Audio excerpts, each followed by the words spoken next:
you had an individual, a client of yours, I believe, on to talk about racial equality and diversity within the workplace and in that whole topic. Yeah. And I've heard you speak on several podcasts, many, and I've had many conversations with you. I've never heard you walk more on eggshells around it. Like, it was just not your forte of a scenario, which is not mine at all. Right. I would have done worse than you. I thought you did a great job, but I was like, this is like, because you and me talk very alpha, very confident. Like, we literally could, if someone brings us on a podcast, we could say to the host, just introduce me. I'll take care of the rest. Right. And I can I don't need you to ask me any questions. I got this. What's the topic? I'll go on it for hours. In this one, and as the podcast, what was her name? I want to make Taryn Pascal. Taryn. She was great. I think it's at T Smiles something on Instagram. Is she a client? She took our seminar. She's not a client. She's I thought she was doing great, and she was so graceful because you were very like, hey, self-admittedly, I'm trying to learn, I'm trying to get better at this. With everything that's going on, New York is one of those states that you guys, I mean, I don't know how much that gets out here. I've talked with a lot of people. I mean, especially I've got friends who have businesses in Minneapolis with that recent fucking shooting and all that. After talking with her and where everything is, do you believe the current climate of humans is too sensitive? I don't know. I think and it could be any topic, police shooting, fucking, anything. I think we all just need to try to gain more empathy, and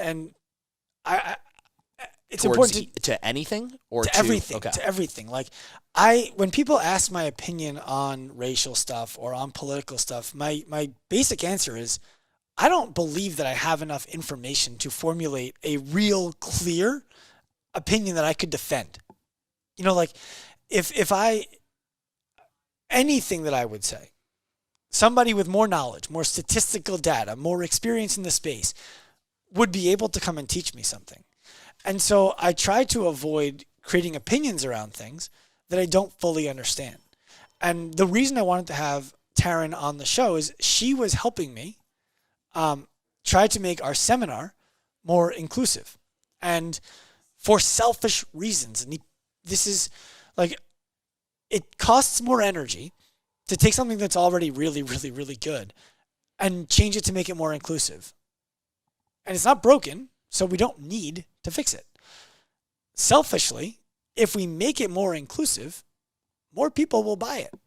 And if more people buy it, we will have a more diverse group of people who've gone through education who we can hire staff out of, who will allow us to be even more inclusive in our language and our offerings, which will allow more people to buy it. Which was, and I think that's what she led with. She said this is going to be a slow process because you don't want to do the pandering move where you just hire 4 black people and 1 yellow kid because you need the different colors of the fucking rainbow in the business. And I thought that I really liked that.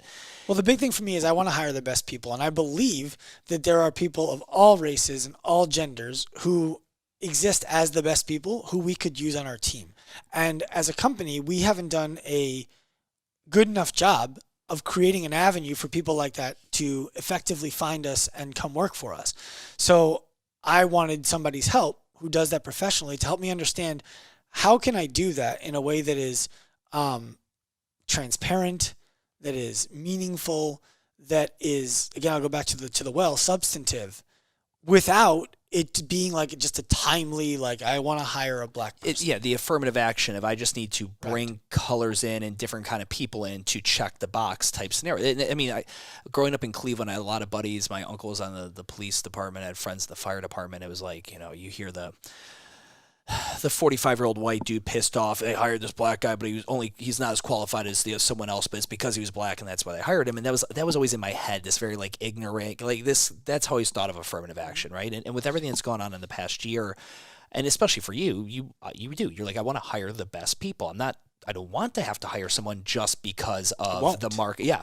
So that slow drip that you just talked about is, more inclusive marketing, more inclusive attendance at seminars, more educated, inclusive people, which become coaches and employees here, and on a slow, steady timeline, which I think she completely gave the cosign on. Yeah. That's how you ultimately make that change. Yes.